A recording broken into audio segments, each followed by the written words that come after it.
սա զովացի ճմպելիքների արտադրություն չէ։ Հայաստանում անշարժ գույքը ամեն հաջորդ տարին ավելի թանկանում է եւ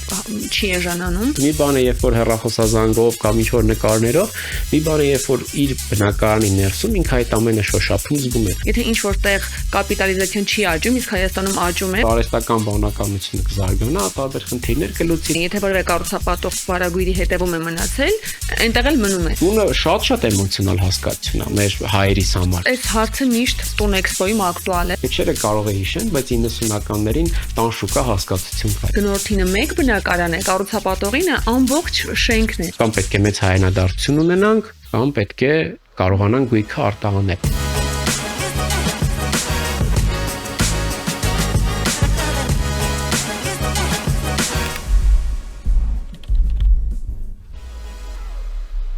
Ողջույն բարեկամներ, դուք միացել եք Տունակաստ ոդկասթին, որը Տուն էքսպոյի պաշտոնական ոդկասթն է։ Այստեղ մենք խոսում ենք անշարժ գույքի եւ կառուցապատման ոլորտի հարցերից, խնդիրներից, նոր տեխնոլոգիաներից, մոտեցումներից կառուցապատողների, ինչպես նաեւ բարձրաձայնում ենք բոլոր հարցերը, որոնք դուք անմիջապես ուզում եք տալ կառուցապատողներին։ Մեր հյուրերը մարդիկ են, որոնք կառուցում են ապակա քաղաքները եւ ձևավորում են այս ոլորտը։ Այստեղ դուք կտեսնեք տարբեր փորձագետների, ոլորտի ներկայացուցիչների, կառուցապատողների եւ անշարժ գույքի եւ կառուցապատման ոլորտին հարող այլ հյուրերի։ Այսօր իմ հյուրը մեր շատ լավ գործընկեր ML Mining ընկերության գլխավոր տնօրենի առաջին տեղակալ Վարդան Մարությանն է։ Ողջույն Վարդան ջան։ Բարև ձեզ Դիանա ջան։ Ոնց եք։ Շատ լավ։ Անշարժ գույքի շուկայի նման լավ թե ինչպես անշարժ գույքի շուկայի նման, ինչպեսին է այսօրային։ Մեր ընկերությունը միայն անշարժ գույքի շուկայում չէ, ինչպես գաղտնիք չէ, եւ լավ եղել ենք, լավ ենք, Փառք Աստծո։ Այդպես կշարունակվի անշարժ գույքի շուկան եւս շատ լավ վիճակում է եւ շատ լուրջ զարգացման ու տարբեր հեռանկարների մարտահրավերներով լի։ Շատ լավ նշեցիք մարտահրավերներ բառը, կարծում եմ մեր օրերում հատկապես երբ ամեն ինչ ավելի բաց է, այսինքն ինֆորմացիան ավելի շատ է, գնորդները, սպառողները կամ անշարժ գույքով հետաքրքրվող մարդիկ կարծես ավելի են խորանում թեմայի մեջ ու շատ փոխվել է վարքագիծը մարդկանց, մինչև հասնենք մարդկանց վարքագծին, մի քիչ խոսենք թե այս պայմաններում ինչ մարտահրավերներ ունի կառուցապատման ոլորտը եւ ինչ համակարգային խնդիրներ, որոնք շարունակում են դեռ խնդիր մնալ եւ դուք ինչպես եք փորձում լուծել այդ խնդիրները։ Շատ լավ, տեսեք, այս պահը բավականին հետաքրքիր տերմինն էր այս ամբողջ հարցի մեջ, որտեղ այս պահը կարծում եմ նաև շատ շատերի կարծիքով պայմանավորված է եկամտային հարկի ավելի տոտալ, Երևան քաղաքից դուրս գալ եւ դրանից հետո շատերը անշարժ գույքի շուկայի կյանքը հենց այդպես էլ տարանջատում են եւ դա նորմալ երևույթ է, որտեղ մենք 15 թվականից միգուցե նաև անոմալ պահանջարկ ունեցանք հենց այդ ինստիտուտի ներդրման, կիրարկման շնորհիվ եւ այլ իրողության բախվեցին կառուցապատողները հենց 2025 թվականից, երբ մեծամասամբ Երևան քաղաքից այս վերադարձի եկամտային հարկի վերադարձի արտոնությունը դուրս եկավ։ Այս առումով սա շատ հետաքրքիր մի նոր շրջան բացեց, որովհետև ցանկացած ճգնաժամ սխալ կլինի համարել այս փուլը անշարժ գույքի շուկայում, բայց ցանկացած խնդիր, խնդրային իրավիճակ ավելի ուժեղ, տրանսֆորմացիոն փուլ ավելի ուժեղացնում է ներկա ուժեղ խաղացողներին եւ դուրս մղում ընդհակառակը այն թույլերին, ովքեր որ նոր իրողությունների հետ հաշվի չեն նստում։ Եվ սիրում եմ այդ շրջանը 15 թվականից այդ 10-ամյակը, 25 թվական բնորոշել մի ժամանակաշրջան, որը ցավոք սրտի ծուլացրեց այս ոլորտի 3 հիմնական խաղացողներին, դա կառուցապատողները, գնորդները եւ ֆինանսական հաստատությունները, որովհետեւ կառուցապատողները համակերպվեցին այն գաղափարի հետ, որ զուտ եկամտային հարկի շնորհիվ, մեծամասամբ ինչ պատրաստվեր կառուցվեր վաճառվելու էր։ Քառակուսի մետրերի մասին դարձավ ոլորտը։ Այո, շատ ճիշտ եք նշում, Դիանա ջան։ Գնորդները իրենց հերթին թողներեն, բայց ծուլացան ճակերտավոր, որովհետև համակերպվեցին կամ հաշտվեցին այն գաղափարի հետ, որ տուն գնելիս բացարձակապես փոխառու միջոցների, վարկերի համար պետք է տոկոսներ չվճարել, եւ նաեւ մեր գործընկեր ֆինանսական հաստատությունները իրենք եւս չեն թաքցնում, որոշակիորեն ծուլություն դրսևորեցին այն առումով, որ տեղի ունեցավ աշխատավարձերի հայտարարում, մարդկանց եկամտահարկերը փոխհատուցում էր այդ ամբողջը եւ որևէ մեկը միտված չէր ինչ որ նոր ապրանքների, ցածր տոկոսադրույքների, այլ գործիքակազմ կիրառելու, որը ինչ որ կերպ բուստ կաներ այդ շուկան։ Այսինքն լճացման նման մի բան ցավոք սրտի, այո։ Եվ զարգացում, տեսեք, հակասական վիճակ է եւ զարգացում, որտեւ եթե չլիներ այդ համակարգը, մենք մեր շուրջը պարզապես միգուցե տեսնեինք եղած նախագծերի, չգիտեմ, 30-40% առավելագույնս, բայց ցավոք ցավալիորեն նաև մեծ մասը առնվազն ցանկանում էր, հա, կամ հավատում էր այդ գաղափարին, որ դե ինչ որ կերպ կշարունակվի 2025 թվականից այդպես հեշտ դուրս չի գա, բայց գործադիրը եւ օրենսդիրը խաղի կանոնը շատ հստակ էին սահմանել տարիներ առաջ ժամանակագրական տալով եւ լուրջ խաղացողները պետք է սա գիտակցեին, պետք է եւ վերապրոֆիլավորման համապատասխան վարքագիծ դրսեւորեին եւ իրենց ֆինանսները կառավարել եւ այսօր բավականին ավելի հետաքրքիր վիճակ է ձևավորվել հատկապես 2026 թվականին, բայց վերադառնալով ձեր բարձրացրած խնդիրների հարցին, ելի պետք է այս 3 օղակի բաժանենք։ Հա, պետական ներգործություն, որովհետեւ սա զովացի ըմպելիքների արտադրություն չի այս ոլորտը շատ ավելի խիստ իրավակարգավորումներով, պետական ներգործության միջոցներով հարուստ ոլորտ է, շահառուների հատվածը եւ ելի ֆինանսական հաստատությունների։ Շատ մեծ ներդրումների ու թվերի տնտեսական էֆեկտների հետ գործ ունենք։ Երկարաժամկետ գնման հետ մենք գործ ունենք, երկարաժամկետ եւ մեծ ներդրման հետ գործ ունենք, հա, մարդու գրպանին եւ կատարված գործարքի համարժեքության տիրույթում եթե նայենք։ Եվ եթե սկսենք պետական հատվածից, ակնհայտ է, որ օր-օրի մեր օրենսդրությունը կատարելագործվում է, օր-օրի չկարգավորված դաշտերը դառնում են կարգավորելի եւ այս ոլորտում իմ կարծիքով թերևս ամենամեծ խնդիրը դա այդ տարբեր պետական ներգործություն իրականացնող մարմինների համակցված աշխատանքն է։ Այսինքն եթե մենք վերցնենք ենթադրենք ֆինանսավարկային քաղաքականություն վարող մարմինը, վերցնենք քաղաքապետարանը, տեղական ինքնակառավարման առհասարակ մարմինները, վերցնենք, չգիտեմ, քաղաքաշինության կոմիտեն, բոլորը վստահաբար անում են նախաձեռնություններ, որոնք որ բացի այն իրավունք ունեն ժամանակի եւ տարածության մեջ լինելու, նաեւ խելամիտ են, միտված են միտեղ սպառողների շահերի պաշտպանությանը, միտեղ քաղաքաշինական նորմերի լավարկմանը, բայց երբեմն այս տարբեր մարմինների գործողություններում բացակայում է համընդհանուր ինչ-որ մոտեցում, այսինքն եթե պայմանական ֆինանսավարկային հատվածը հակված է զսպելու կառուցապատման վարկավորումը, ֆինանսավորումը, ապա դրան համարժեք գործողություններ նաև մյուս մարմինների կողմից։ Ոչ թե հակառակը, որտեղ հաճախ հակասական նաև։ Հենց այդ խնդիրն է։ Եվ այստեղ ուղղակի մեր գործընկերները պետական մարմինների երևի ավելի այսինքն որպես օրգանիզմ գործելու, որպես առանձին օրգաններ, միանշանակ ճիշտ որոշումներ են, բայց երբ որ այդ տարբեր օրգանները տարբեր նպատակները հետապնդելով յուրաքանչյուր իր համար լավ որոշում է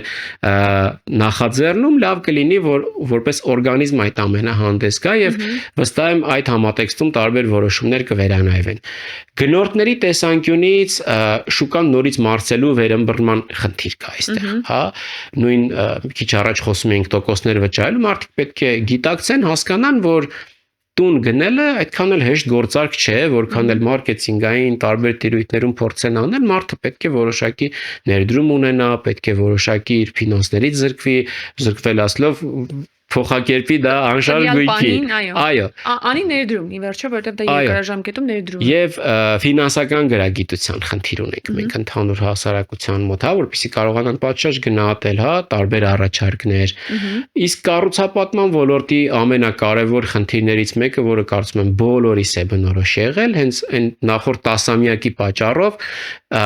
ներկայումս հիմա վերջին 2 տարում հատկապես ավելի շահառուակենտրոն է դառնում կառուցապատողը, այսինքն նույն նախագծերը մշակելիս, բնակարանների պլանավորումն իրականացնելիս, կոնցեպտների մասին խոսում ենք։ Եթե նախկինում առաջարկը այնքան քիչ էր ի համադրություն պահանջարկի, որ նման խնդիրների չէին բախվելու, հիմա շատ ավելի երկար կառուցապատողները պետք է ինչ-որ նախագծի վրա աշխատեն, շատ ավելի, եւ պլանավորման, եւ ենթակառուցվածքների, որպեսզի բավարարի իր ապագա, չգիտեմ, սպառողի կամ գնորդի պահանջմունքներին։ Բայց փառք Աստծո, շուկան զարգացման process-ում է եւ պետք է տխրեցնենք մեր այն հետևորդներին, ովքեր որ այս արդեն երկրորդ տարին է հավանաբար սպասում են ինչ-որ գնային անկումների կամ ինչ-որ ձախողումների, դրանից հետո իրենց գնումը իրականացնելու համար լրիվ հակառակ պատկերը ունենք մենք 2025 թվականից ցած եւ լավ է որ դա թվային արտահայտված նաև արդեն հրապարակային կա թե կադաստրի կոմիտեի կողմից, թե տարբեր հետազոտական կենտրոնների կողմից, որ իր բնական process-ով զարգանում է։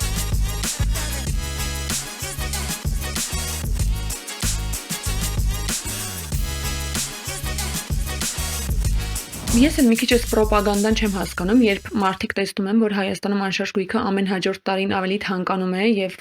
չի էժանանում, բայց միևնույնն է ամեն տարի շարունակում են պնդել, որ պետք չէ Հայաստանում գնել, դրա փոխարեն ուրիշ երկրում գնեք, որովհետեւ տեսեք ուրիշ երկրում ավելի էժան է, քան Հայաստանում, բայց հենց այստեղ է խնդիրը, որ եթե ուրիշ երկրում իհարկե ես գիտեմ նաև որ սխալ բաներ են այդ համեմատում, չեմ ուզում այդտեղ խորանալ, բայց եթե ինչ որտեղ կապիտալիզացիան չի աճում, իսկ Հայաստանում աճում է, ուրեմն հասկանալի է, չէ՞, թե որտեղ պիտի ներդրումը կատարել եւ դիցուկ մյուս տարի ավելի թանկ այդ նույն գույքը վաճառել։ Ու այստեղ ինձ թվում է մի քիչ այդ ռոպագանդան նաև եկավ այն կառուցապատողների պատճառով, որոնք այդ ձեր ասացի նման ոչ թե կոնցեպտի, միջավայրի ու ենթակառուցվածքների մասին էին, այլ իրենց քառակուսիները արագ վաճառելու ու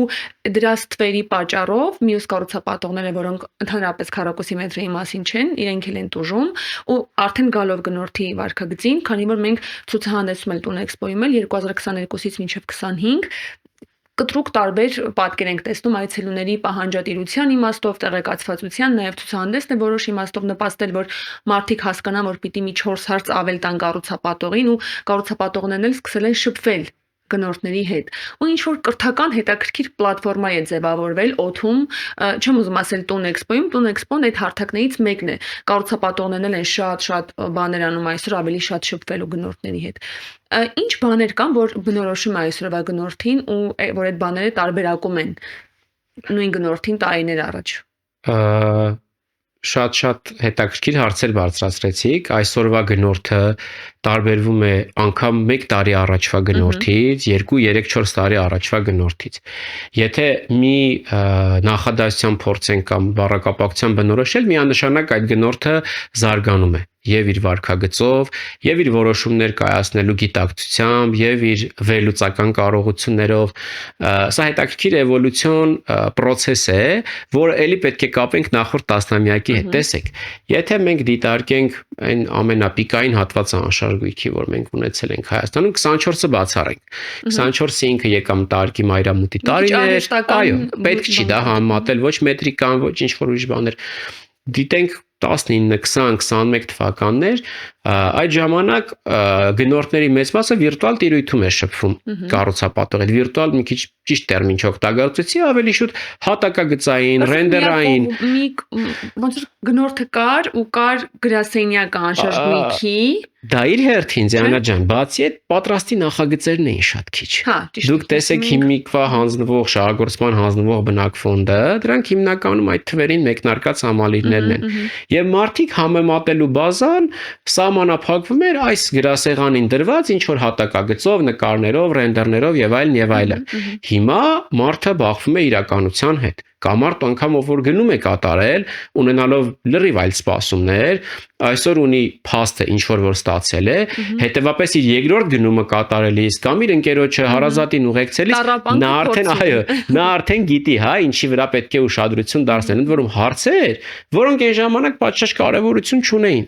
Այն ժամանակ ամենապրիմիտիվից սկսենք։ Մարդկանց թվում էր, թե օրինակ, այո, եթե համալիր է, բնականաբար լինելու է գազաֆիկացված, բնականաբար լինելու է էլեկտրաֆիկացված, բայց ցավոք սրտի։ Այսօր մարդիկ բախվում են այդ խնդիրներին։ Ինչ վերաբերում է արտերկրում ներդրումների հետ կապված, իրոք իմ կարծիքով էլ դա կեղծ օրակարգ է։ Բնավ չնսեմացնելով այն մարդկանց որոշումները, ովքեր արտերկրում ներդրում են անում, շատ դեպքերում դա շատ արդարացված է, շատ ողջամիտ է։ Եվ ուղղակի համեմատելու բաներ չկա։ Համեմատելու բան չկա, սա լրիվ ուրիշ շուկա է, լրիվ ուրիշ իր առավելություններով եւ թերություններով։ Նա ուրիշ, այն որ ասում են, գիտեք ինչ, գիտեմ, Երևանում նույն Բերլինի գներն են, Եվրոպայի գներն են, դուք էլ լավ գիտեք։ Եվ դրսի ներդրողների, դրսի կառուցապատողների հետ եք շփվում, դա եւս կեղծ օրակարգ է։ Պետք է գնալեք տանձը տանձի հետ կարողանանք համեմատենք։ Հիմա Փարիզի, չգիտեմ, հեռավոր մի հատ արվարձանում, չգիտեմ, վտանգավոր, հա, վաճառվող ինչ որ մի հատ 17-րդ դարի բնակարանը բերել համեմատել, չգիտեմ, Մաշտոցի փողոցայի վրա, որ շատ հարազատ է, այդտեղ են գտնվում բնակարանի, դա ճիշտ չէ։ Եվ իրական ներդրողները շատ լավ գիտեն այդ տարբերությունները։ Այստեղ նաև սեփականության իրավունքի պաշտպանվածության տարբեր խնդիրներ, ռիսկեր կան տարբեր երկրներում։ Վիճակագրությունը հուշում է, չէ, որ եթե մեր անշարժույթի շուկան այսքան վայրի վերումներից, քամիներից հետո դեռ շարունակում է, որովհետև շատեր 2025 թվականի համար ես հիշում եմ հունվար-փետրվար ամիսներին կանխատեսում էին ինչ որ հոգեհանգիստ իրավիճակ, անգամ մեր տուն էքսպոյից առաջ, ինչ ոչ ոք չի գա, ոչինչ չի կատարվի եւ մենք գիտեմ որ հիմա արդեն այո, թվերը հասանելի են 25 թվականին ինչքան գործարքներ էին եղել անշարժ գույքի, վաճառքի նոտարացման այդ բոլոր թվերը արդեն կան, կարող են մարդիկ մտնել ստուգել նայել։ Մենք ունենք էլի 24 թվականի հետ չենք համեմատում բնականաբար 22-23 թվականներից ավելի լավ պատկեր 25-ին։ Եվ սա հենց խոսում է այդ մասին, որ կան շատ կեղծ օրակարգեր, որոնց իրական ներդրողները չեն տրվում ու դրանք ավելի շատ պատիտակի խոսակցություններ են մարդկանց կողմից, որոնք երբեք էլ չեն գնելու ոչ մի գույք։ Ուղղակի ձևավորում են ինչ-որ խոսակցություն ու օրակարգ։ Գիտեք, մարդիկ սենսացիա են որոնում ուղղակի։ Անկամ այս ոլորտում։ Այո, հենց այս ոլորտում, որտեղ սա զգայուն ոլորտ է։ Դուք պատկերացրեք, մի հատ վերացարկվենք, մեկը օրինակ վաղը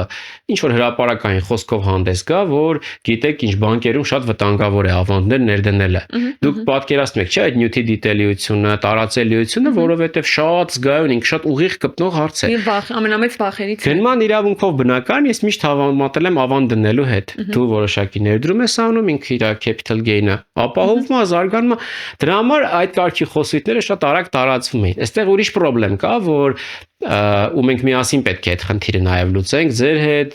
ոլորտի մյուս մեծ խաղացողների հետ, որ մասնագիտական, կշռադատված եւ լուրջ վերլուծված խոսքներ պակասում նաև այս շուկայում։ Ընդհանրապես խոսքը, կարծես երկխոսություն չլիներ, կառուցապատողները կային իրենք իրար հետ էին շփվում, միայն ներսում, ու կարծես վարագույրից այն կողմ այդ կուլիսները չէր բացվում սովորական մարդկանց համար։ Մարդիկ էլ այնտեղ իրար մեջ էին ինչ-որ ինտրիգներ, քննարկումներ, մեղադրանքներ կամ գովասանքներ, ու չկար այդ կամուրջը ու տետատետ շփումների հարթակը, որտեղ կառուցապատողը դուրս կգար վարագույրի հետևից եւ մարդկանց հետ ուղիղ կշփվի, իսկ այսօր կարծես տրենդը հակառակն է, եթե որևէ կառուցապատող վարագույրի հետևում է մնացել, այնտեղ էլ մնում է։ Շատ ճիշտ եք, դա հենց դուրս մղող գործոններից մեկն է եւ մարդիկ այո այդ շփման, այդ հանրային խոսքի կարիք ունեն նաեւ կառուցապատողի, որովհետեւ կարծում եմ միայն կառուցապատման ոլորտում չէ, բոլոր տեղերում էլ պոտենցիալ գնորդը սպառողը ցանկանում է անհատ տեսնել։ Այո։ Ինչքան էլ բրենդը, չգիտեմ, ֆինանսական ցուցանիշներ եւ այլն, մարդը կենթանի շփում է փնտրում, այսպես ասած, եւ վստահելի բնականաբար ավելի կշռադատված։ Վարդան ջան, իսկ մենք քանի որ մի քիչ խնդիրներից խոսեցինք, ինձ հետաքրքիր է։ Հիմա կառուցապատման ոլորտում ավելի շատ լուծվում են նախկին խնդիրների պատճառով առաջացած իրավիճակներ ու նախկին խնդիրներն ենք փորձում լավարկել ու նոր լուծումներ տալ, թե դա արդեն լուծված է եւ մենք զարգանում ենք ու նոր մարտահրավերներ ենք վերցնում, օրինակ դրսի շուկաներին ենք նայում, նորարարություններ ենք անում, որ գործն է ավելի գերակշռում այսօր այդ հին խնդիրների լուծումը, տարբեր նաեւ կառույցների հետ, թե նորարարությունների ինտեգրումը ու նոր կողմ նայելը։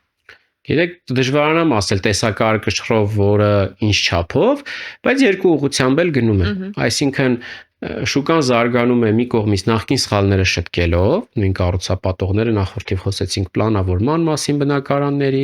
համալիրների եւ այլն, եւ նաեւ զարգանում է ձեր ասած նոր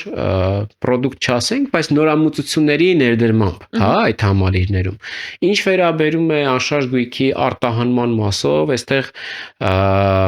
շատ անելիքներ կան եւ ոլորտի ավելի թռիչքաձև զարգացումը ապագայում կարծում եմ կամ պետք է մեծ հայանադարձություն ունենանք, կամ պետք է կարողանանք գույքը արտահանել, բայց անկախ դրան մենք մի հատ շատ պարզ իրողություն կա, ամեն ինչի հիմքում ախր մետրիկան է։ Մենք ունենք սովետական բնակֆոնդ, երեք, եթե չեմ սխալվում, նաև կոմիտեի նախագահն էր իր ուղերձում ասում, որ մինչև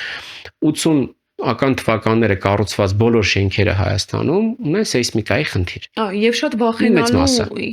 մեկ-մեկ այդ շքամուտքեր մտնելիս սարսափում ես ինչպես կարելի է դեռ ապրել նման շքամուտք ունեցող բնակարաններում։ Անկամ սեյսմիկան էլ մոռանանք, հա, մարդը ձգտում է նորին, ավելի հարմարավետ եւ ցանկացած երկրում, որից նաեւ հետ չի մնում Հայաստանը, բնական ճանապարհով այդ բնակֆոնդի սերնդափոխման խնդիր կա, որի համար կա X մինիմում ծավալ, հա, 700-800 հազար քառակուսի մետր տարեկան, որ պետք է շահագործվի։ Լավ, մենք 24, 25, 26 թվականին ենք դրան գերազանցող չափով շահագործում ունեցել։ Եվ դա համարվել է ինչ-որ բում, այսինքն դա մարդկանց աչքին երևացել է արհեստական շատ, բայց մինչդեռ այդ բազային մինիմում թեմա է բնակֆոնդի թարմացման։ Եթե մենք մի քիչ հետ գնանք ու այդ բոլոր պրոյեկտները նախկինից եկող կառուցվող դիտարկենք, օրինակ 20 27, 28, 29, 30 թվականներին ինչ ցավալ է։ Բնականաբար սկսելու է իջնել, որտեղ գաղտնիք չէ, որ 26 թվականին ավելի քիչ նախագիծ է մեկնարկել, քան օրինակ 24, 23 կամ 22 թվականին։ Եվ այսինքն անգամ այս մինիմալ ծավալը, որ անհրաժեշտ է շուկայի թարմացման համար, եղած առաջարկը բավարար չէ։ Այլ խնդիր է, որ այդ եկամտահարկի մայրամուտով պայմանավորված այդ 22, 23, 24 թվականներին ավելի շատ նախագծեր են մեկնարկել, քան բնական կյանքում կլիներ, բայց լրիվ հակառակ պատկերն է ապագա տարիներին։ Ըստ այդմ Եթե չհայտնվի նոր ծրագիր, օրինակ ռենովացիաները, մատչելի հիփոթեքները։ Այո, առանց դրա մենք բախվելու ենք նույն իրավիճակին, որը, չգիտեմ, կարող է շահեկան է կառուցապատողների համար, բայց ոչ ընդհանուր շուկայի, երբ առաջարկը ավելի պակաս է լինելու, քան պահանջարկը, օրինակ 4 անգամ շատ ենք ասում, 3-4 տարի հետո արդեն։ Այսինքն էլի կգնանք 2018-19 թվականների պատկերին, երբ շատ չէին մեկնարկող նոր պիտի մեկնարկեին նախագծերը ու մարդիկ ուղղակի գնում էին այն, ինչ որ շուկայում կար առանց խորանալու, ուղղակի հիմա խնդրեմը այն է, որ մարդիկ արդեն ավելի գիտակից են, իսկ կառուցապատողները կարծես ավելի կրթված ու ավելի շատ են հաշվի առնում այդ գիտակից հաճախորդի խնդիրներն ու պահանջմունքները։ Այո։ Ես նկատել եմ հիմա ամեն մեկնարկող նախագիծ ու այդ նախագծի տակ ընկած ընկերություն անպայման ուզում է ունենալ նիշային նախագիծ, անհատականացնում են, այո, այդ նախագծերը ավելի։ Այդ լավ միտում է իրականում։ Իհարկե։ Շատ լավ։ Մենք խոսեցինք նաև գնորդների փոփոխություններից, եկեք խոսենք մի քիչ սպասումներից, քանի որ ML Mining-ը շատ քաղաքաշինական նախագծեր ունի։ Հիմա նաև կխոսենք այդ նախագծերի քաղաքային պահանջներին համապատասխան լինելուց, բայց մինչև այդ հարցին գանք, այսօր ինչ սպասումներ ունի գնորդը, եթե կարճ փորձենք թվարկել, որոնց օրինակ դուք ձգտում եք հասնել այդ սպասումների արդարացմանը կամ գուցե արդարացնում եք այդ սպասումները հենց ձեր օրինակով։ Գնորդի ամենամեծ սպասումը իր բնակարանը եւ իր պատկերացումներին համապատասխան ստանալն է, որի մեջ նաեւ ժամանակին գործում։ Ցավոք սրտի ողջ շուկայում ոչ բոլորին է հաջողվում կամ կարելի ասել չի հաջողվում այդ սահմանված, նշածողերով ժամկետները պահպանելը, որը ունի իր հստակ օբյեկտիվ պատճառները, որը շատ քիչ է հետաքրքիր։ Իրականում ամենացավոտ այս հարցը միշտ Տունեքսպոյում ակտուալ է, որ ախր այդ կառուցապատողները չեն պահում ժամկետները, ինչի արդյունքում մեր ամբողջ պլանը բնական ձեռքբերելու հետ կապված հոդս է ցնդում։ Այսինքն մարդիկ շարունակում են վարձով բնակվել, տալ այդ հիփոթեկի տոկոսները ու իսկապես մեծ խնդիրներ են։ Ու մենք տեսնում ենք ինչքան շատ ուշացումներ կան։ Իհարկե։ Մեր լսարանի համար հասկանալի པարզ բացատրենք, թե ինչ է այդպես եւ նաեւ այն պատկերացումն էլ տանք, որ դա հենց կառուցապատողի համար առաջին հերթին ամենաբաց սցենարն է։ Ես հենց այդտեղից էլ ուզում եի սկսել հարցի պատասխանը, որ մինչև բուն պատճառներին անդրադառնալը պետք է մի բարձ իրողության հետ գնորդը հաշտվի, որ չկա ավելի շահագրգռված մարդ այդ process-ում շինարարությունը շուտ ավարտելու, քան կառուցապատողն է, թե բարոյական, թե ֆինանսական, թե կազմակերպչական ու կորպորատիվ տարբեր նկատառումներից ելնելով։ Եվ այստեղ բնականաբար մենք էլ ունենք ընկերներ, հարազատներ, ովքեր տարբեր կառուցապատողներից ինչու՞ չէ նաև բնակարաններ են ձեռք բերել։ Ես միշտ երբ որ հարցը հասնում է գնահատականներ տալուն, հորդորում եմ առաջին հերթին որքանով որ հնարավոր է գնահատել տվյալ կառուցապատողի անգործության աստիճանը այդ process-ում, որտեղ ցավոք սրտի մենք անցյալ տարվանից բախվեցինք նկատի ունեմ շուկան, ամբողջ Երևան քաղաքը նախագծերի, որոնք լուրջ համակարգային խնդիրներ ունեցան, հիմա կոռեկտ չի լինի անուններ տալ, եւ որոնք մեծապես նաեւ մեծացրեցին վախերը այդ սպառողների։ Հիմա սպառողը այդտեղ ունի հնարավորություն հասկանալու այդ անգործության աստիճանը։ Եթե մենք ուզում ենք գալ պատճառներին, շատ գլոբալ վերցրած, ամբողջ տնտեսական համակարգը շուկան նման ծավալներով շինարարության աճին պատրաստ չէր։ Մի քանի ուղղությամբ։ Այսինքն տարբեր ոլորտների միքս ունենք այստեղ։ Այո։ Մի քանի ուղղությամբ, այո, հենց այդ ենք ուզում շեշտել։ Առաջինը դա մասնագիտական ներուժներ, աշխատանքային։ Ամենահասարակ մենք մեր շուրջը կարող ենք այո նայել, որ բանվորական ուժից սկսած ցավոք սրտի ճակերտավոր ներմուծվում է Հայաստան։ Երկրորդը դա ինժեներատեխնիկական լուրջ անձնակազմներ, որը որ ավելի վաղ ժամանակաշրջանում արտագաղթի եւ այլ մասնագիտական ուղեղներ են նկատի ունեն։ Այո, որը էլի ներմուծման միտում կա։ Մյուս կարևոր խնդրը դա Երևան քաղաքում, որը գաղտնիք չէ, ոչ ոք չի փորձում դա կոծկել, պարտակել, ենթակառուցվածքային ճգնաժամն է։ Այսինքն հոսանք, գազ եւ ջրամատակարար։ Եվ ճանապարհներ։ Եվ ճանապարհներ Ինչ-որ իմաստով։ Միանշանակ, բայց ասել, որ ճանապարհների խնդրեմը ազդում է այդ ժամկետների վրա, մի քիչ այդքան էլ անկեղծ չի լինի, ճիշտ չի լինի։ Կամ ընդհանրապես չեն անում ճանապարհ եւ խնդիրը կա միանշանակ։ Հիմա տեսեք,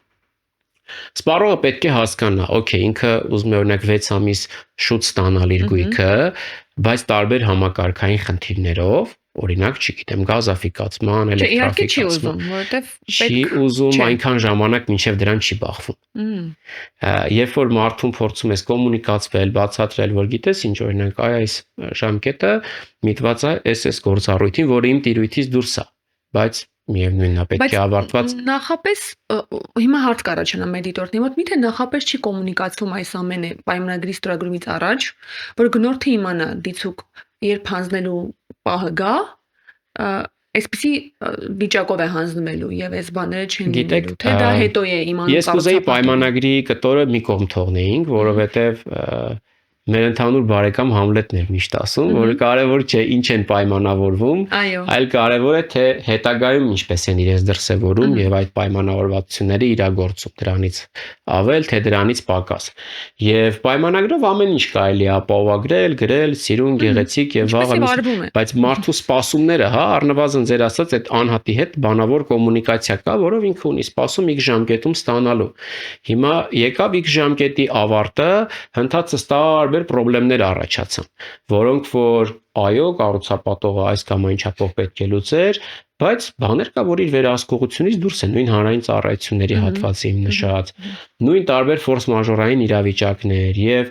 այստեղ նաեւ մեր գնորդները պետք է որոշակիորեն նաեւ կառուցողակենտրոն լինեն, ինչ առումով, որտեղ ունեն մեկ ընդհանուր շահ, ոչ թե ինչ որ բարոյական, ինչ որ ռազմայնասիրական բաներից ելնելով, այլ որ ունեն ընդհանուր շահ, վստահաբար բնական ժամանակին եւ որակով հանձնելու նպատակը երկուսի մոտ միևնույնն է։ Սա պետք է հստակ արձանագրել եւ մարդիկ պետք է հասկանան ու ցավոք սրտի այն զախողված պրոյեկտների օրինակով, որ նախորդիվ պատմում էինք,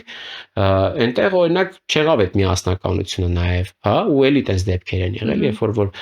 շահառուներին թվում է թե օրինակ, չգիտեմ, հակառակ գնալով կառուցապատողին կամ ինչ որ խնդիրներ ստեղծելով կարող են իրենց հիմնական խնդիրն ավելի արագ լուծել։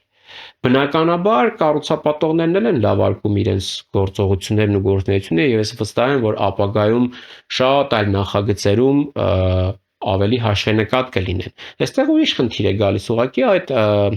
բուֆերային ժամանակահատվածը քո ավելի երկար սահմանելու բոլոր հնարավոր էքստերնալները չեզոքացնելու համար։ Բայց միևնույնն է, ես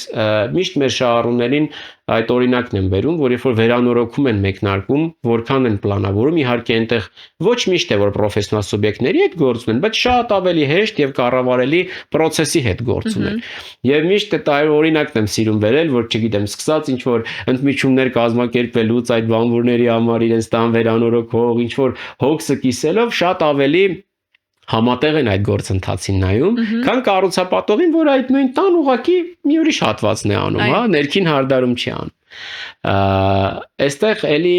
նույն շահառուները պետք է պատշաճ գնահատեն ուրիշ փորձեր նաև դիտարկելով եւ դրա համար նաև շուկան հիմա զտման փուլում է։ Այսինքն մարդիկ շատ հաճախ իրենք շնորհակալություն են հայտնում, ասում են, գիտեք, ինչ մեր սպասումներից որոշակի ուշ եղավ, բայց այսինչ բանը եղավ, որը որ չկար մեր պայմանավորվածության մեջ։ Այսինքն նկատում են մարդիկ այդ։ Իհարկե, չգիտեմ, չէի խոստացել այս բանը, բայց այս բանը եղավ, այն բանը եղավ։ Այլ խնդիր է, որ շատ հաճախ գնորդները փորձում են այդ բենեֆիտները անհատականացնել։ Այսինքն շքամուտքից մի քառակուսի դուրս ինձ հետաքրքիր չէ, հա, ընդհանուր շենք ունի այս համակարգային կարևոր իմ բնակարանում, այո, երկու հատ անջատիչ օրինակ ավելին է։ Այստեղ մարդիկ պետք է նաև համակեցության կանոններ ձևավորվի։ Տեսեք, դուք սպասումներից եք ասում։ Այս մշակույթը մենք չունենք դեռ։ Ցավոք սրտի նոր է ներդրվում։ Մենք մարդը նորակառույցում ձգտում է առնել տեսքով, հարմարություններով ամենալավ նորակառույցը, բայց դեռևս հաս չի այն մտքի հետ, որ օրինակ այդտեղ ավելի շատ սպասարկման վճարներ պետք է վճարի։ Դրա խնամքը ավելի թանկ է արժենալու։ Բայց նորմալ process է, էվոլյուցիա է, բոլորս ենք իրար հետ ապրում, ու կարևորը որ դեպի զարգացում է։ Իրականում ես մեր ամբողջ զրույցի ընթացքում ինձ մոտ այն միտքները, որ մեր պետությունը այնքան երիտասարդ է, անկախ պետությունը այնքան երիտասարդ է եւ այնքան քիչ պրակտիկա կա բոլոր ոլորտներում ու էքսպերտիզա, իսկ կառուցապատման ոլորտը ամենածանր, դժվար, թերևս սթրեսային ոլորտներից մեկն է ու նաեւ ֆինանսական իմաստով ամենաշատ բեռը ունեցող ու ակնկալել ոլորտից թեթև թռիչքային փոփոխություններ, այսպես փափուկ, ինչպես օրինակ մարքեթինգի ոլորտն է, մի օր աճ է, մի օր ձախ եւ կարող է իրեն թույլ տալ, բայց օրինակ կառուցապատման ոլորտը մինչեւ սկսում է աճ գնալ, 100 տարի անցնում է, մինչեւ վեկտորը փոխի, մի 100 պիտի անցնի, բայց ժողովուրդս այդքան չենք խորանում այդ թեմայի մեջ, մենք մտածում ենք դե լավ, ինչ կա կառուցապատողի համար, խոստացել եք 26 թվականին հանձնել, առաջացել է էլեկտրացանցի այդ խնդիրներ, թող մի օրում լուծի, բայց մենք չենք պատկերացնում այդ խնդրի տակ քանի շերտ կա ու ինձ նաև այդ գաղափարը դուր կա, որ մենք որպես գնորդ իսկապես չենք դիտարկում կառուցապատողին որպես մեծ գործընկեր կամ մեր ծառայություն մատուցող մի կառույց, որին նաև մենք էլ պիտի հակառակ ինչ-որ պատասխանատվություններ ունենանք կամ փորձենք պայմանավորվել իր հետ, ինչպես որ վերանորոգող ընկերությունների կամ դիզայներական ընկերությունների հետ այդքան մասնակցում ենք։ Օրինակ, ML mining-ը ես գիտեմ, ունի քաղաքականություն շատ հաճախ հյուրընկալել գնորդներին կամ ապագա գնորդներին, գնալ շրջայց անել, շփվել, հետադարձ կապ ստանալ, դրա հիման վրա ինչ-որ փոփոխություններ անել։ Ձեր այս պրակտիկան ինչ է ցույց տալիս եւ արդյոք գնորդները բաց են այս ամեն ինչին, թե չեն արձագանքում, չեն գալիս ու քիչ եք ունենում իրենց մասնակցությունը այս թեմաների մեջ։ Ձեր կողմից նախաձեռնում։ Անկեղծ լինեմ, ավելի վերջին ժամանակներս այդ կուլտուրան ներդրվեց եւ շատ ուրախությամբ ու հպարտությամբ եմ փաստում, որ վստահ եմ բոլոր կառուցապատողների մոտ, իհարկե ովքեր հակված են լսելու, շատ մեծ հաջողություն ունեցավ։ Տեսեք, մի քանի խնդիր է դրանով լուծում, բացի հետադարձ կապը, բացի հաշվետվողականությունը, որ ոչ պակաս կարևոր են եւ մարդիկ գալիս են, մարդը ուզում է շոշափի զգա, հա, իր գույքը, որովհետեւ մի բան է, երբ որ հեռախոսազանգով կամ ինչ-որ նկարներով, մի բան է, երբ որ իր բնակարանի ներսում ինքը այդ ամենը շոշափում զգում է։ Երկրորդը շատ հետաքրքիր նաև քննարկումներ են տեղի ունենում։ Ասեմ ձեզ ավելին, եղել են տարբեր քննարկումներ, որոնց արդյունքում մտքեր են հնչել նույն շահառուների կողմից, որոնք որ եթե հնարավոր է այդ համալիրում է դա տեղայնացվել, եթե ոչ քո հետագա գործունեության մեջ է անպայման հաշվի առնվել, եւ սա մի յուրօրինակ հաղորդակցության հարթակ է ստեղծվում։ Դրանից զատ նաև հաղորդակցության տարբեր կապուղիներ են ստեղծվում էլի շահառուների հետ կոմունիկացիայի համար, որը եւս ինձ թվում է ընդհանուր Հայաստանում զարգացման որոշակի process-ն է, որտեղ մարդիկ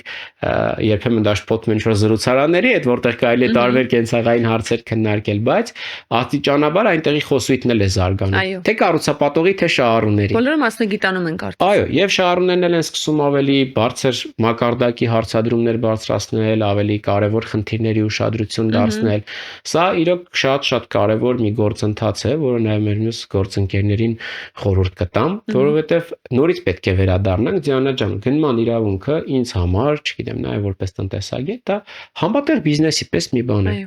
Կա ներդրող, որը տարբեր ֆիզիկական անձիկ են, կա պրոֆեսիոնալ սուբյեկտ, որը ասում է, գիտեք ինչ, ես էլ ունեմ ֆինանսական միջոց, ունեմ հող, ունեմ նախագիծ, եթե ձեզ դուր գալիս է fundraising-ի պես, բայց ավելի մի քիչ պրոֆեսիոնալ հենքերի վրա, որտեղ սպառողի շահերը անհամեմատ ավելի պաշտպանված են եւ ռիսկերը շատ ավելի կառավարելի է, հատուկ հաշիվ։ Այո, իհարկե։ Եվ զրոյական փուլում երկու կողմն էլ ռիսկի է գնում։ Գնորդը ներ է դնում գումար զրոյական փուլում, կապ չունի ամբողջությամբ մասնակի։ Կառուցապատողը վերցնում է այդ ռիսկը, որովհետև մեծ հաշվով շատ հարցականներ կան իր բիզնես մոդելը ինչքանով կպահպանվի։ Գներ, շինանյութի գներ։ Վարդան ջան, շատ մարդիկ չեն պատկերացնում, որ կառուցապատողի գումարները սառում են եւ կառուցապատողը իր գրպանի կամ վարկային միջոցներ են ներգրավում եւ որովհետեւ այդ շենքը կառուցվի, ինձ թվում է մի քիչ մենք անգամ շատ տարական մակարդակից պիտի մարդկանց տանք այդ պատկերացումը, որ երբ որ չի ստանում ավարտական ակտ կամ շենքը չի հասանելիություն չի ունենում գումարների զգալի մասին, այո, սուբյեկտը այդտեղ կառուցապատողն է դառնում այդ պահին եւ ամենամեծ ռիսկի կրողը, որովհետեւ եթե գնորդինը մեկ բնակարան է, կառուցապատողինը ամբողջ շենքն է, այո։ Եվ ես չեմ խոսում իմիջի վնասներից, հեղինակությունից, որոնք ամենասարսափելի վնասներն են։ Ֆինանսական ողջ միջոցներն են մնում սառած եւ սա պետք է գիտակցել։ Այո, եւ նաեւ գնորդներն էլ պետք է շատ տարբեր հանգամանքներ հաշվի առնեն։ Այսօր տեսեք մեր ընկերությունն եք օրինակ բերում, մենք մոտ 10, 9 արդեն 10-րդը կլինի հանձնված նախագիծ ունենք։ Բնականաբար յուրաքանչյուր նախագծից հետո զարգացնելու տարբեր ով որ կասի որ ինքը իդեալական ինչ որ բան է արել ավարտել, դա իրականությունից դուրս կլինի։ Բայց նույն գնորդները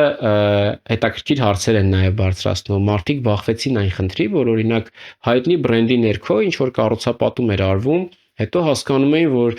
այլ իրավաբանական անձով էր, որևէ բան չունեցող, մի հատ պետրեգիստրի թուղթ ունեցող, կամ տեսնում էին, թե ինչպես է տրովում մի ընկերությունից մի հատ փոքրիկ այլ ընկերություն, որով այդ նախագիծը, որպեսզի ռիսկերը ավելի կառավարելի լինի, պահանջները այսպես ասած տեր չունենան եւ այլն, եւ երբեմն օրինակ մեր հաճախորդները զարմանում են, երբ մեր պետրեգիստրի պետական ռեգիստրի գրանցման քաղվածքն են ուզում ու տեսնում են օրինակ 7 ընկերություն միավորվել է, տրովում չկա։ Տեսնում են, որ օրինակ միջազգային աուդիտ է անցնում ամեն տարի, տեսնում են, որ կառուցապատումից զատ շատ այլ բաներով է ապահոված եւ սա ուրախալի է։ Նախկինում որևէ գնորդ նման հարցեր չէր բարձրաձայնի։ Իսկ երբ որ քո դիրքերը տամուր են, այդ բարձրացրած հարցերի պատասխանները միայն դու ավելի վստահությամբ ու այո, կարծրացությունը վերականգնվում է։ Համաձայն եմ։ Մի քիչ կանք Տուն Էքսպոին, քանի որ վերջին 2 տարում 24 ու 25 թվականներին են ամենա այսպես հյութեղ տարիներին ML Mining-ը գլխավոր հովանավորն է Տուն Էքսպոյի եւ մենք տեսանք, որ 2 տարում էլ ML Mining-ի տաղավարը շատ հենց դուք այնպես եք այդ տաղավարը նախագծել, որ սպասում էիք շատ մարդկանց եւ մարդիկ գալիս էին, նստում էին, մնում էին ու վաճառքի գրասենյակի մոդել էր։ Ուղղակի տաղավար չէր, որը գեղեցիկ էր եւ տպավորիչ էր ու վերջ, դուք հենց բավարար քանակի աթոռ սեղանով եկել եք այդտեղ, որպեսզի նույն ծառայությունը մատուցեիք ինչ որ գրասենյակում։ Ինձ հետաքրքիր է Տուն Էքսպոն որպես գործիք ձեզ համար ակնկալելի էր, որ հենց վաճառքի նպատակով կարող եք օգտագործել, որովհետեւ ML Mining-ը մեզ միացել է 24 թվականից, մինչեւ այդ դիտարկել է, չի դիտարկել եւ ինչ իրական կարծիք է ունեցել հարթակի մասին, շատ թափանցիկ եմ ուզում խոսենք։ Եվ 24-25 թվականները ինչ արդյունքներ են տվել ML Mining-ի համար եւ արդյոք գլոբալ ռազմավարության մեջ առաջխաղացման, թե բրենդի առաջխաղացման, թե նաեւ վաճառքի ռազմավարության, դուք տեսնում եք, որ Տուն Էքսպոն կամ Տուն Էքսպոյի նման գործիքները կարող են օգնել կառուցապատողներին կամ հենց ձեր օրինակով։ Թե որ թափանցիկ, ուրեմն ես էլ թափանցիկ կլինեմ։ Իհարկե։ Բայց դե մենք էլ իրար չգովանք, էդ էլ չի ստացվի մի տեսակ, չէ՞։ Ճիշտ է խոսում։ Տեսեք, մինչև 24 թվականին մասնակցել չմասնակցելու հարցը, որ անկեղծ լինեմ, շատ ինստիտուցիոնալ մակարդակում չի քննարկվել։ Եվ շատ ափսոսանքով եմ հիմա փաստում, որ Տուն Էքսպոին միացել ու հետևողականորեն իր տիտուլը պահել ML Mining-ի 2024 թվականից։ Էլի թափանցիկության համատեքստում վաճառքի ինչ որ մեծ սպասումներ չի եղել դրանից, որովհետև խնդիրը այլ է եղել։ Այո։ Առաջին հերթին վաճառքի խնդիր չի եղել, եւ երկրորդ հերթին ստեղծվեց մի իրավիճակ, երբ նաեւ մեր մասնավոր քննարկումներում մեղմ ասած ազնիվ չէր եւ ճիշտ չէր, որ ոլորտի ամենամեծ պորտֆոլիո ունեցող ընկերությունը, ամենախոշոր կառուցապատողը օրինակ ներկայացված չլինի։ Ես փոքրիկ մեջբերում անեմ, օրինակ մեզ համար որպես կազմակերպիչ շատ ցավոտ էր, երբ 22-23 թվականներին, որտեղ 23-ին 2 Տուն Էքսպո ունեցանք, 3 ցուցահանդեսին մենք ունեինք շատ այցելուներ, որոնք գալիս էին մեր գնացման բաժին եւ իրենց միակ հարցը լինում էր, որտեղ է ML Mining-ի տաղավարը եւ մենք ինչու էինք տխրում, որովհետեւ մենք ջանք ենք թափել, որ այդ այցելուն գա, եկել հասել է, իսկ չկա ML Mining-ի տաղավարը, թե ML Mining-ի եւ թե էլի մի քանի կառուցապատողի խոշոր, ու մեզ համար որպես կազմակերպիչ մի տեսակ ցավոտ էր այդ պահը, իսկ ահա 24 թվականին նաեւ ձեր միանալով մենք ունեցանք այցելուների նոր տեսակներ, որոնք հենց ձեզ համար էին գալիս եւ հենց այդտեղ էին այդ գործարքները կնքվում, չգիտեմ, իրենք սպասում էին, որ ձեզ մի տեղ էլ ավել տեսնեն, շփվեն ձեզ հետ ավելի մոտիկից ու մեզ համար որպես կազմակերպիչ շատ մեծ ձեռքբերում է եւ մենք շատ ուրախ ենք ու շնորհակալ ենք, որ այդ վստահությունը ի վերջո ձեռք բերեցինք ու այս 2 տարում մեզ համար թերևս հիմա դուք ձեր կողմից էլ կնշեք ինչ արդյունքներ եք ունեցել, բայց ֆանտաստիկ էր բավարարել մեր այցելուի սպասումը իրական։ փոխադարձ է ինչ որ նշեցիք եւ այո դուք մեր նաեւ անձնական նախկին խոսակցություններում բազմիցս նշել եք որ շահառուների կողմից, այցելուների կողմից նման պահանջմունք կա եւ հենց այդ ամենի համատեքստում դրա ֆոնի վրա ստեղծվեց մեր միանալու որոշումը, միանալու բնականաբար գլխավոր պողանավորի կարգավիճակով, բայց անկեղծ լինեմ նաեւ վաճառքի եւ դրա խթանման ցուցանիշներն էին անսպասելի դրական առումով ապագայում, որտեղ նորից պետք է փաստեմ, որ բուն նպատակը դա չէր մասնակցության։ Ավելի իմիջային էր, ավելի, չգիտեմ, հեղինակության խնդիր էր, հա, որպես գլխավոր հովանավոր, բայց վաճառքներն էլ որևէ կերպ չէին զիջում այդ մյուս խնդիրներին, որ լուծում էին։ Ինչ վերաբերում է Տուն Էքսպոին, իրար գովալ մի կողմ թողնենք, բայց ինքը իրոք մի հրաշալի հարթակ, մի հրաշալի միջոցառում է դարձել մեր Երևանի, մեր մայրաքաղաքի կյանքում, ընդ որում հետաքրքրական է, որ ոչ միայն բնակարան կամ առասարակ անշարժ ձեռք բերել ցանկացող մարդկանց համար։ Ես երրորդ արդեն հա Տուն Էքսպոին հանդիպում եմ մարդկանց, որոնք պարզապես եկել են ծանոթանալու ու որոնք որ վաղ թե ուշ կայացնելու են այդ որոշումը, բայց ինքը միգուցե մշակութային տերմինը սխալ կլինի, բայց ինչու՞ չէ նաև որոշակի մշակութային խնդիր է լուծում, այսինքն տեսեք, մարդը գալիս է նախ ծանոթանում իր շուրջը ինչ է կատարվում, ինչ նախագծեր կան, այդ մակետներով ցուցադրությունը բավականին խնդիր է լուծում ու մարդիկ այդ համայնապատկերը Երևանի ապագա դրանով պատկերացում են որտեղ են ապրելու տարիներով։ Այո, ուր է գնում քաղաքաշինական այդ ծրագրերի զարգացումը, հիմնական ոճը, հա, տրամաբանությունը Ովքեր են այդ մարդիկ ի վերջո։ Կառուցապատողների համար էլ է շատ կարևոր։ Մենք էլ որքան էլ հետևենք, չգիտեմ, մարքեթինգային բաժիններ եւ այլն, մի բան է դու հողի վրա տեսնում ես ինչպես են մարդիկ դրսևորվում, թե իրենց վաճառքի process-ներում, թե իրենց գույքի ներկայացման։ Սա յուրահատուկ շփումների networking-ի նաև, հա, նոր գործընկերներ գտնելու գաղտնիք չէ, որ նույն Տուն Էքսպոին կառուցապատողներին տարբեր ծառայություններ կամ ապրանքներ առաջարկող ընկերություններ են գալիս եւ ես առնվազն իմ շրջապատի օրինակով կարող եմ ասել, որ շատ բարեհաջող, շատ հաջողված, ասես success story-ներ կան, հա, այդտեղ համագործակցության ինչ եզրեր են գտել։ Եվ ամենամեծ պլատֆորմը դա մի հարթակում այդ ամբողջը տեսնելն է։ Մինչև անգամ անձնական ընկերություններ են իրականում ձևավորվում։ Այո, միանշանակ։ Թվային գործիքները ինչքան էլ զարգանան, այդ իմ կարծիքով, միգուցե սխալվում եմ, բայց այդ կենթանի շփման պահանջմունքը, պահանջարկ օրորի ավելանում է։ Քչերը կարող է հիշեն, բայց 90-ականներին տան շուկա հասկացություն կար ինձ վաղ վիճակվել է փոքր տարիքում մինչև 2006-7 երևի առնվազն գործել է Երևան քաղաքում, որտեղ գնում էի։ Մեր նախապապերը։ Դե ես նախապապերից չեմ, բայց եղել նկատի ունեմ կազմակերպիչներն են եղել մեր նախապապերը։ Ուրեմն մտնում էիր մուտքավճար կար, այնտեղ առանձին մարդիկ կային, ովքեր առանց միջնորդի իրենց գույքը վաճառում էին եւ սենց պարանոցից էս որոշակի թելով կարտոնի վրա գրված օրինակ այդ բնակարանի տվյալներն էր, եթե նկարներ կար, այդ вообще սուպեր։ Հիմիկվա ոնց որ 3D պլանավորումներն ա որ մտնում ես քայլում ես, դա այն ժամանակ մի քանի լուսանկարներ պոլարոիդով արված, հա։ Ես ասում եմ, ովքեր են այդ, մենք ունենում ենք Տուն Էքսպոյում նման այցելուներ, որոնք այդ նկարագրած ձևով գալիս են մտնում են ներս եւ այդպես իրենց բնակարանն են վաճառում։ Եվ այդ ժամանակ իզուր չէր, այսինքն ամեն ինչ պրիմիտիվից է զարգանում։ Էքսպոներ բաներ հասկացանք ամբողջ աշխարհում, բայց մարդը գնում էր բոլոր վաճառողների հետ շփվում էր։ Հիմա նաեւ այստեղ է։ Եթե պետք է մի գրասենյակից դուրս գա, գնա կենտրոն մյուս գրասենյակը, հետո գնա Նորագավիթ, չգիտեմ, մյուս գրասենյակը, այստեղ ընդ որում հատուկ առաջարկներով, բայց ասեմ ձեզ անգամ հատուկ առաջարկը պարտադիր պայման չէ, դա ուղղակի մի հատ իվենթի է վերածվում, ոնց որ մարդիկ, չգիտեմ, մենք մեր անձնական փորձից եմ ասում ընկերության, շատ մարդիկ պարզապես, չգիտեմ, եկել են, տարվել են այդ էյֆորիայով ասել, ինչով ասել ու լավ գնում են կատարել։ Այո, մենք էլ ունենք նման հետադարձ։ Ինքը իմ համար իրոք տոն է, ոչ թե որ ես կառուցապատման ոլորտի ներկայացուցիչ չեմ, ոչ։ Դա միջոցառում է, որը համախմբում է շատ մարդկանց, մարդիկ գալիս են ծանոթանան քաղաքում ինչ է կառուցվում, ինչ է լինում, ուր է գնում քաղաքը, ինչու՞ չէ նաև գնում են կատարել, ու բավականին շատ։ Ես կարող եմ ասել նաև, որ կառուցապատման ոլորտը հատկապես մի քիչ մեր երիտասարդ սերնդի համար միշտ եղել է ամենափակ, ինչպես որ բանկային ոլորտն էր մի ժամանակ անհասկանալի, որ այնտեղ միայն ձյաձյաներ են եւ ճոճյաներ, այսպես ասած,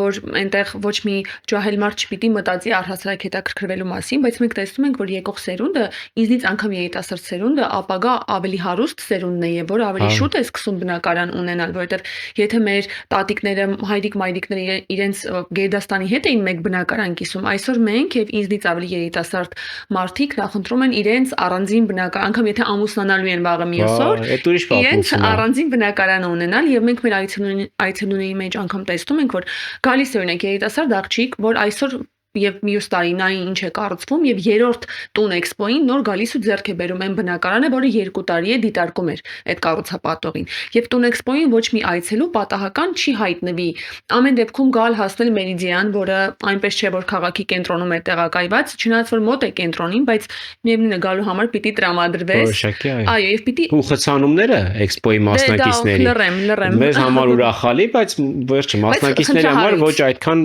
կոմֆորտ։ Միևնույն է գալիս հասնում են, որպեսզի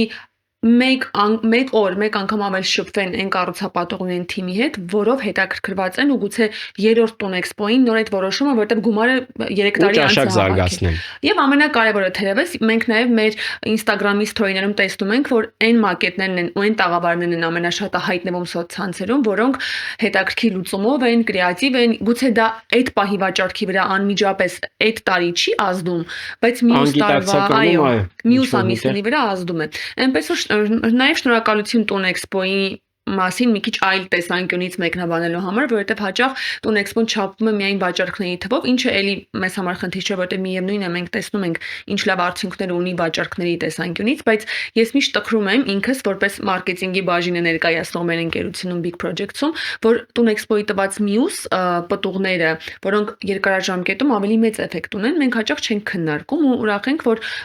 մեր գործընկերը գլխավոր հովանավորը օրինակ նկատում է նաև այդ կողքի էֆեկտները եւ նաև հուշում ենք մեր մնացած գործընկերներին եւս դրանք նկատել։ Մենք խոսեցինք, որ օգտագործում ենք ավանդական գործիք տուն էքսպոն, տետատետ հանդիպումների հարթակ։ Բայց այո, աշխարհը թվային է, աշխարհը արդեն այլևս արհեստական բանականությամբ է փորձում աշխատել ամեն դեպքում ինչ է անում ML mining-ը ինտեգրվելու համար նոր ժամանակներին թվային տեխնոլոգիաներ, թվային լուծումներ, ինչ մոտեցումներ դուք ունեք ու ինչ եք կարծում արդյոք կառուցապատման ոլորտը Հայաստանում այսօր ունի այդ նաև թվային տրանսֆորմացիայի կարիքը։ Գիտեք, բարդ է բավականին այդ հարցին Զիանա ջան պատասխանելը։ Ինչ խոսք ML mining-ը որպես առաջատար չի կարող անմասն մնալ ձեր նշած զարգացումներից։ Եվ թվային գործիքները ամենապրիմիտիվից սկսած, հա, CRM համակարգեր, հաճախորդների հետ հաղորդակցման այդ տարբեր կապուղիներ, վերջացած նաև մարքեթինգային տարբեր պրոդուկտներում կիրառվող, հա, թվային գործիքներ բնականաբար զարգանում է, կիրառում է եւ այլն, բայց ես անձամբ անկեղծ ասած որոշակի վախեր ունեմ այդ AI-ի լավ բան է, այս ոդքասթից դուրսել է, բայց սկսել են նաև որոշ, անշարժ գույքի գործակալությունների մակարդակում եմ տեսել, հա, ընդ որում ոչ այդքան հայրենական, ավելի դրսի բեքգրաունդով, ովքեր որ դա օգտագործում են եւ դա մի փոքր ինձ վախացնող է եւ իմ կարծիքով ուղղակի տրենդային է այս պահին։ Այսինքն hype-ի ինչ որ առանձնացնենք էլի այն, որ արհեստական բանականությունը կզարգանա, տարբեր խնդիրներ կլուծի, դա այն որ ասում չգիտեմ, իմ level-ի էլ չի որ հիմա քննարկեմ։ Դա անքննելի իրողություն է։ Բայց այն, որ չգիտեմ, մարդիկ կարող է ձեզ էլ է հաճախ բերում, որ ոլորտում եք, հա, որ գիտեք ինչ էլ ինֆլուենսերի կարիք չկա, աշխատողի կարիք չկա, եկեք AI-ով ստեղծենք ձեր համար մի հատ կերպար, ինչպես եք ուզում, հատկապես վերջին օրերին ինձ մոտ այդ feed-ում շատ է հայտնվում։ Եվ տեսել եմ անգամ հայկական շուկայում աշխատողներ, ովքեր որ կիրառում են ու անկեղծ ասած, չգիտեմ, դուր չի եկել։ Այսինքն վստահության խնդիր կա։ Էլի ձեր ասացին են գալիս, մարդիկ անհատական, մարդիկ ուզում են Պողոսին տեսնեն, հետո մեղադրեն իրեն, հետո գոհունակություն հայտնեն, հույզերը կիսեն, կապ չունի։ Գնան խոսեն։ Բայց հասարակ բան, էլի դուք օրինակ եք վերում, չգիտեմ, այդ երիտասարդ աղջիկ ինձ զանգում են նշարում են, այս ինչ օրը հարսանիքի օր ենք նշանակել։ Լավ, մի ամիս էլ կգնանք Մալդիվ կգանք, օրինակ բնակարանը դրանից հետո կարանք, չգիտեմ, վերանորոգում սկսենք այդ մարդիկ կենթանի շփում են ուզում, մարդիկ իրենց էմոցիաներով են կիսվում, հավատացնում եմ ձեզ, ինչքան էլ 5-6 հազար շահառու, բնականաբար բոլորը չեն նաև շփվում, ում հետ որ շփվում ենք, մենք էլ ենք վերցնում այդ էմոցիան, մենք էլ ենք ապրում իր հույզերով, ուրախանում, բնակարանները կամ մեզ ուղղակի կանչում են, ասում են եկեք տեսեք, վերանորոգումը հավանեցիք, մարդ իր համար վերանորոգել բրցել է, բայց իրար հետ ապրում ենք ու այդ տարբեր հատկապես AI-ով գործիքների կիրառումը իմ կարծիքով պարզապես տրենդային է եւ շատ ավելի ինստիտուտ կամ տարբեր առաջարկներ կա, հա, եկեք chatbot-եր դրեք, այլ մարդ չլինի։ Ես ասում եմ հայկական միջին վիճակագրական սպառողին, որ ես շատ եմ սիրում, չգիտեմ, կարող է թերագնահատվում, բայց չես կարող դրանով բավարարել ու պետքա զգաս, հա, ամեն մեկի խնդիրը, պահանջմունքը, մենակ թիքերով հարցեր դնելով, որ դու ներդրումային գույք ես ուզում, թե չգիտեմ, բնակության համար եւ այլն, պետք է կիսել այդ էմոցիաները։ Դա ամենակարևոր բանը ու էլի հետ եկանք Տուն Էքսպոին, Զիանա ջան, որտեվ ինչի է Տուն Էքսպոն տոն, հա, մենք ունենք, չգիտեմ, ամենայն հարգանքով դուք շատ հաջողված էքսպո ունեք, լիզինգ էքսպո, հա, որպես կազմակերպիչ էլի, բայց այնտեղ այդ էմոցիաները չեն կարող լինել, որտեղ զուտ բիզնես շահեր են, հա, ինչ որ մեկը ուրախացավ, ինչ որ մի հատ լավ գնում, բայց տունը հայերիս համար դա լրիվ ուրիշ արխետիպային ինքը հասկացություն է։ Անգամ ինտիմ թեմա է տունը, չէ՞։ Այո, շատերը գնում են կատարում, չեն ասում ոչ ոքի, որովհետև աչքով չտան, շատ սնահավատական բաներ մենք ունենք։ Հետո բարձվում է հարևաններ են, մենք դեռ շենք ունենք, օրինակ Հայաստանի մի շրջանից ու իրար ճանաչող մարդիկ, մենք առնվազն գիտենք, որ իրար ճանաչում են, եկել են դարել են տանտեր, հետո ծանոթանում են։ Տունը շատ էմոցիոնալ հասկացություն է մեր հայերիս համար ու հենց դրա համար է Տուն Էքսպոն տուն։ Մենք ամեն ամրագրման հետ տեսնում ենք այնտեղ ու մեծ մասը առնվազն ինչ ապրումներ ա ունենում, մի հատ մամայի հետ են գալիս ձեր ասած երիտասարդ աղջիկը, մի հատ չգիտեմ ընկերոջ հետ, մի հատ բարեկամի հետ խորհրդակցում են, տարբեր բաներ են նայում եւ այս ամենի ֆոնին ինքը շատ մեծ էմոցիա է հաղորդվում, որը շատ հավես է մեծ հաշվով։ Դրա համար էլ Տուն Էքսպոն իրոք տոն է։ Ինձ բախտ է վիճակվել նաև Եվրոպայում, չգիտեմ, աշխարհի մասշտաբով մեծ ցուցահանդեսների լինեմ, հա, շատ գեղեցիկ կազմակերպված, բայց ոգի բնականաբար այնտեղ չկա։ Իսկ ստեղ մենք մեր ապագայի մարդիկ ընտանիք են պլանավորում, բալիկներ են պլանավորում, վերջը այդ տան հետ կապված։ Ամբողջ ցիկլը տեսնում ենք։ Ես նաև անպայման ուզում եմ նշել, Վարդան ջան, չգիտեմ, տեղյակ եք թե ոչ, բայց Տուն Էքսպոյի կոնցեպտի այլ ցուցահանդես ամբողջ աշխարհում չկա, այսինքն կան շատ անշարժ գույքի ցուցահանդեսներ, որտեղ top management-ի մակարդակում են այցելուները գնում, պտտվում իրար մեջ շփվում, բայց որ որևէ տեղ մտնեն ու բնակարան գնեն պայմանագիր ստորագրած դուրս գան, աշխարհում չկա նման նախադեպ, ես չգիտեմ, մենք էլ չգիտենք ինչպես մեզ հաջողվեց ստանալ այս մոդելը, բայց երևի այդ էլի մեր շատ ներմշակութային ու մենթալիտետի հարց է, որ ստացվեց անշարժ գույքի ոլորտում ստանալ տոնավաճառ, այսինքն որտեղ մենք վաճառում ենք ապրանք փաստացի, ուղղակի ապրանքը մեծ է։ Շատ մեծ։ Այո, եւ աշխարհում չկա այս ֆորմատը, ու անգամ երբ օրինակ էլի մեր սիրելի Համլետը իր ռուսաստանյան գործընկերների հետ է կիսվել մտքով, մարդիկ սա համարել են նորամուծություն 5 գործիքով, ամենաավանդական գործիքով նորամուծություն մարքեթինգի եւ առաջխաղացման թեմաների հետ կապված, որտեղ մենք փաստացի ամենամեծ չեկով պրոդուկտից ստացել ենք տոնավաճառ, որտեղ տոնավաճառ բառը ասոցացվում է ինչ որ մանր ապրանքների հետ, բայց մենք փաստացի վաճառում ենք ոտքի վրա բնակարաններ ու չենք էլ հասկանում, որ ամբողջ աշխարհի համար ենք նոր բան ստեղծել փաստացի։ Գիտեք, այս առումով նաև որոշակի մեծ ինքնաշխատ կերպով բեր ձեր վերադրվեց Տուն Էքսպոյի վրա, որտեղ ինքը նաև որոշակի ֆիլտր սկսեց ծառայել։ Ես առնվազն չեմ հիշում Տուն Էքսպոյի գոնե մեր մասնակցությամբ տարիներին, հա, ինչ որ նախագծեր, որոնք որ Աստվածչանի ֆեյլ են արել կամ, չգիտեմ, պարզվել է որ այդտեղ ինչ որ խաբեություն է կամ ինչ որ մի խնդիր կա։ Այսինքն Տուն Էքսպոն սրանով նաև որոշակի ֆիլտր ծառայեց, հա, մարդիկ գալով այդ հարթակ, այդ աշխարհագրական տարածք նվազագույն գոնե ինչ որ վստահություն ասեմ, պատկերացում ասեմ, ունեն, որ այնտեղ չինեն պատահական պրոքսի կառուցապատողներ չեն լինելու։ Հետո պատահական կառուցապատողների համար Տուն Էքսպոն շատ ծանր գործիք է, հաշվի առնելով բոլոր գործընթացները, որով մենք պտտում ենք բոլոր կառուցապատողներին ու մենք անգամ արդարության համար հայտել չենք ստացել երբեք կասկածելի կառուցապատողներից ներկայացման, որովհետև երբ մարդը գալիս է Տուն Էքսպո եւ իր ամբողջ դեմքն է ցույց տալիս իր թիմին, ի վերջո մարդիկ են դրա տակ ընկած, դա եւս մեկ ապացույց է, որ ես շատ բարեխիղճ լավ նպատակներ ունեցող ընկերություն եմ եւ ահա ձեր հետ պատրաստ եմ այս ճանապարհը անցնել։ Այդ իմաստով մենք էլ շատ հաջողակ ենք, որ ոլորտի բոլոր առաջատարները, այսպես մենք ինչու ենք սիրում նաեւ Տուն Էքսպոն, այս միտքը շատ եմ ասել տարբեր տեղերում, կառուցապատման ոլորտը Հայաստանում են քիչ ոլորտներից է, որտեղ խաղացողները ավելի շատ համագործակցում են, քան թունոտ մրցակցություն կա Իհարկե։ իրենց մեջ։ Դուք բոլորդ ընկերներ եք, մենք տեսնում ենք ամեն անգամ ինչպես եք ուրախանում միմյանց հաջողություններով, որովհետև միասին դուք փաստացի կառուցում եք երկիրը, բարի բուն իմաստով կառուցում եք երկիրը, կառուցում եք քաղաքը, եթե Երևանի մասին խոսենք եւ Երևանը 20 տարի անց այն Երևանն է, որը այսօր դուք կառուցում եք, էլի հիշենք, որ պետությունը շատ է երիտասարդ եւ ինչ որ մենք հիմա ունենք սովետից մնացած թեմա է, իսկ իրական մեր հայկական համայնապատկերի հիմա այսօր դուք եք ձևավորում եւ այստեղ բոլորիս ուշադրությունը ու աջակցությունը եւ նաեւ էքսպերտիզան ինչ որ իմաստով տարբեր ոլորտների պետք է որ դուք էլ կարողանաք ձեր գործը հանգիստ ու կենտրոնացված անել։ Վարդան ջան, շնորհակալ եմ շատ, եթե կա ինչ որ հարց թեմա, որ ձեր մտքում էր, բայց կիսատ մնաց, գուցե ընդհատեցի եւ չկարողացաք ասել կամ կարեւոր է որ հնչի, դա էլ կարող ենք հնչեցնել եւ ես ունեմ մեկ ավանդական հարց, որ վերջում կտամ։ Ուրեմն ավանդական հարցը։ Ուրեմն մենք շատ ուզում ենք, որ դուք տաք մեկ խորհուրդ ժամանակակից գնորդին, եթե պիտի ընդամենը մեկ խորհուրդ տաք, որը դա կլինի, եւ մեկ խորհուրդ էլ մյուս կառուցապատողներին, եթե էլի պետք է ընդամենը մեկ խորհուրդ տաք։ Երկու արժեքավոր խորհուրդ մեր երկու կարևոր թիրախային լսարաններին։ Միքս անենք մի հատ խորհրդի մեջ, Անտիր, ավելի լավ։ ապագա գնորդներին առհասարակ ումից կատարեն իրենց գնումը, խորհուրդ կտամ ավելի հոգացությամբ վերաբերել թե իրենց գործարքին եւ թե իրենց կառուցապատողին եւ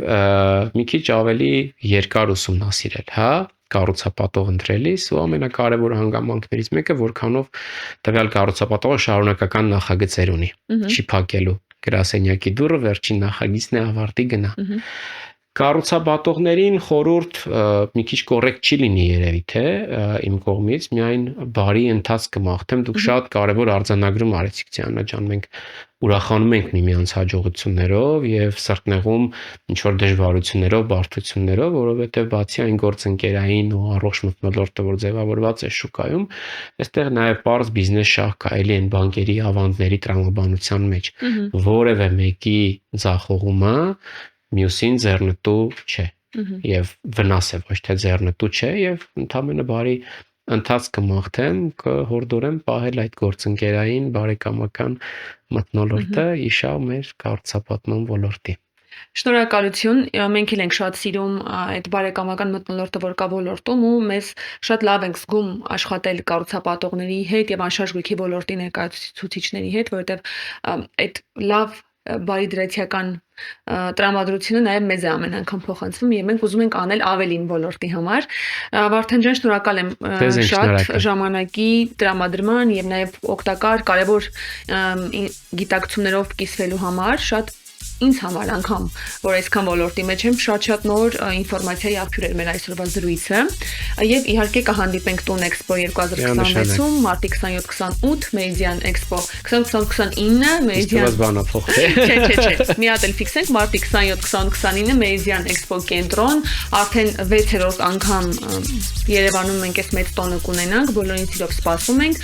Շնորհակալ ենք, որ դիտում եք մեր ոդկասթը, մի մոռացեք անպայման բաժանորդագրվել մեր ալիքին եւ սեղմել զանգակի կոճակը, որպեսզի առաջինը տեղեկանաք մեր նոր էպիզոդների հրապարակման մասին, ինչպես նաև միացեք մեզ Instagram-ում նույնպես, այդ հարթակում եւս շատ ակտիվ ենք, անմիջական ենք եւ նախապես կիսվում ենք, թե ովքեր են մեր հյուրերը եւ ամենակարևորը ինչ հարցեր կարող եք նրանց հղել։ Մենք հետագայում բոլոր հարցերը ձեր անունից կտանք մեր հյուրերին։ Շնորհակալ ենք, որ մեզ հետ եք, լավ մնացեք, մինչ նոր հանդիպում։